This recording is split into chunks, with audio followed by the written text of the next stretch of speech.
کیا کبھی آپ نے قبرستان جا کر سوچا ہے ان سب قبروں کے اندر کیا ختم ہو چکا ہے اور کیا باقی ہے؟ جب انسان مر جاتا ہے اس کی سانس، آواز، طاقت سب ختم ہو جاتے ہیں، لیکن کیا کچھ ایسا بھی ہے جو مرنے کے بعد بھی زندہ رہتا ہے؟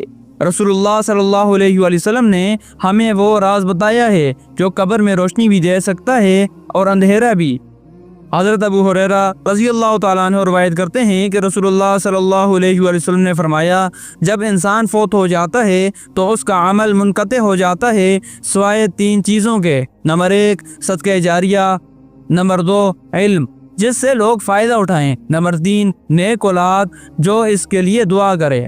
یعنی جب تمہاری آنکھیں بند ہوں گی تب بھی کچھ چیزیں تمہارے لیے لکھتے رہیں گے، نہ تمہاری نوکری کا گریڈ، نہ تمہاری گاڑی، نہ تمہارے فالورز، بلکہ وہ علم جو تم نے سکھایا تھا، وہ پانی کا کنواں، مسجد کا حصہ، قرآن کا نسخہ جو تم نے دیا تھا، اور وہ بچہ جو تم نے نیکی پر تربیت کیا تھا جو تمہارے لیے دعا کر رہا ہوگا۔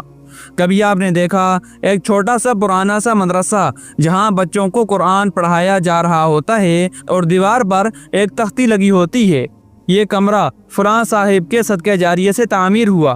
وہ شخص دنیا سے جا چکا، لیکن ہر حرف قرآن پر جو وہاں پڑھا جا رہا ہے وہ اس کی نیکیوں میں شامل ہو رہا ہے۔ سب کچھ ختم نہیں ہوا، کچھ باقی ہے۔